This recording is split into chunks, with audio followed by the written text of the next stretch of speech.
కర్ణాటకలోని హోస్పేటలో ఉన్న తుంగభద్ర డ్యామ్ కు వరద పోటెత్తింది. జలాశయం 19వ నెంబర్ గేట్ నిన్న అర్ధరాత్రి అకస్మాత్తుగా ఊడిపోయింది. గేట్ కి సపోర్ట్ గా ఉన్న చైన్ లింక్ తెగిపోవటం వల్ల ఇది కొట్టుకుపోయినట్టు తెలుస్తోంది. ఫలితంగా 50,000 క్యూసెక్కుల పైచిలుకు నీరు తుంగభద్ర నదిలోకి వదులుతున్నారు. తుంగభద్ర దిగువన ఉన్న గ్రామ ప్రజలు అప్రమత్తంగా ఉండాలని విజ్ఞప్తి చేశారు. ప్రస్తుతం డ్యామ్ 33 గేట్ల నుంచి నీరు బయటకు వదులుతున్నారు.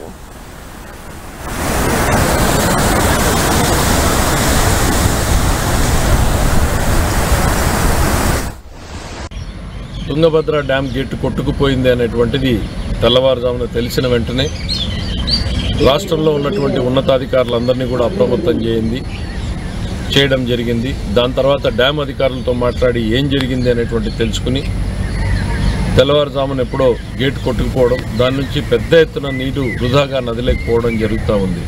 అనంతపురం, కర్నూలు జిల్లాలకి గుండెకాయ లాంటిది ఈ తుంగభద్ర డ్యామ్. దీన్ని నమ్ముకుని లక్షలాది మంది రైతులు మిరప పంటల్ని వేసినటువంటి పరిస్థితులు ఉన్నాయి. ఇవన్నింటినీ దృష్టిలో పెట్టుకుని సాధ్యమైనంత త్వరలోనే దీన్ని రెస్టోర్ చేయడానికి ప్రభుత్వం అన్ని చర్యలు తీసుకోవాలని చెప్పేసి ముఖ్యమంత్రి గారు ఆదేశించారు. అది ఆ డ్యామ్ అత్యంత పురాతనమైనటువంటి డ్యామ్ కావడంతో ఆ డిజైన్ అక్కడ స్టాప్ లాక్ గేట్ అరేంజ్మెంట్ కూడా అందులో డిజైన్ లేకపోవడం మనకు నష్టం కలిగించేటువంటి అంశం. తుంగభద్ర డ్యామ్ గేట్ కొట్టుకుపోవడానికి సంబంధించిన డీటెయిల్స్ మా ప్రతినిధి ప్రసాద్ అందిస్తారు. ప్రసాద్, లోతట్టు ప్రాంతాల ప్రజల్ని అప్రమత్తం చేశారని తెలుస్తోంది. మరి ప్రమాదానికి సంబంధించి అంటే ఏదైనా జరిగే అవకాశాలు ఉన్నాయని భావిస్తున్నారా?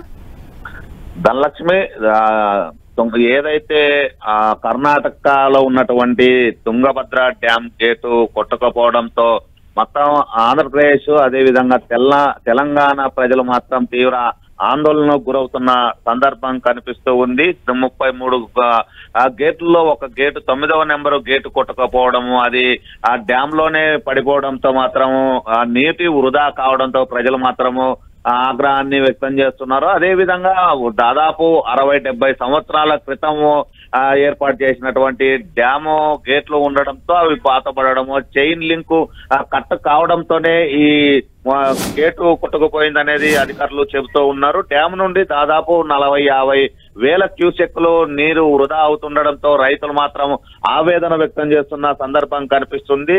ఈ ఏదైతే గేటు కొట్టకపోవడంతో అధికారులు అప్రమత్తం చేయడం జరిగింది. నదీ పరివాహక ప్రాంతాలైనటువంటి కౌతాలము, మంత్రాలయము, ఎమ్మిగనూరు, నందవరము తదితర ప్రాంతాలలో హై అలర్ట్ ప్రకటించడం జరిగింది. ఇప్పటికే రాష్ట్ర ప్రభుత్వం కూడా, రాష్ట్ర ముఖ్యమంత్రి కూడా చంద్రబాబు నాయుడు ప్రత్యేకంగా దృష్టి సారించడం జరిగింది. ఇప్పటికే జలవనరుల శాఖ మంత్రి రామనాయుడు, అదేవిధంగా ఆర్థిక శాఖ మంత్రి పయ్యావుల కేశవ్ కూడా ఆరా తీస్తున్న ఆ సందర్భం కనిపిస్తుంది. ఏదైతే తుంగభద్ర డ్యామ్ కు సంబంధించి 19వ గేటు కొట్టకపోవడంతో మాత్రం ఆ ఘటన ఎలా చోటు చేసుకుంది, దానికి సంబంధించిన పూర్తి వివరాలు తెలుసుకునేందుకు ప్రత్యేకంగా ఆంధ్రప్రదేశ్ నుండి కర్ణాటకకి జలవనరుల శాఖకు సంబంధించిన అధికార యంత్రాంగాన్ని అక్కడ పంపించే అవకాశం ఉన్నట్లు స్పష్టంగా అర్థమవుతుంది. కోసిగి, కౌతాలం, మంత్రాలయం, నందవరం మండలంలో ఉన్నటువంటి ప్రజలు, అదేవిధంగా శ్రీశైలం పరివాహక ప్రాంతాల్లో ప్రజలను కానీ ఇప్పటికే అప్రమత్తం చేయడం జరిగింది. ఇటీవల కురిసిన వర్షాల వల్ల ప్రాజెక్టులన్నీ కూడా నిండుకుండల్లా మారిన పరిస్థితుల నేపథ్యంలో డ్యామ్స్ కి సంబంధించి, గేట్లకి సంబంధించి అధికారులు 1కి 10 సార్లు చెక్ చేసుకోవాల్సిన అవసరం ఉంటుంది. మరి ఇది అధికారుల నిర్లక్ష్యంగా ఏమైనా భావిస్తున్నారా? ఖచ్చితంగా, ఎందుకంటే ఇది మానవ తప్పిదాలే తప్ప టెక్నికల్ గా ప్రాబ్లం ఉండదు. ప్రతి సంవత్సరం కూడా ఫ్లడ్ అనేది విపరీతంగా వస్తుంది. అలాంటి సందర్భంలో గేట్లుని ప్రతిసారి అక్కడ ఉన్నటువంటి డ్యామ్ సేఫ్టీ అధికార యంత్రాంగం ఎప్పటికెప్పుడు చూసుకోవాల్సి ఉంటుంది. ఆ డ్యాము గేట్లకు సంబంధించి ఏమైనా తుప్పు పట్టాయా, లేకుంటే ఏదైనా చైన్లు ఏమన్నా ఇబ్బంది ఉందా, లేకుంటే గేట్లకు సంబంధించి ఎలాంటి ప్రాబ్లం ఉన్నాయా అనేది విధంగా డ్యాము ఏదైతే గేట్లు ఎత్తి దిగువకు తరలించే సందర్భంలో మాత్రం ఖచ్చితంగా అప్రమత్తం ఉండాల్సింది ఉంటుంది.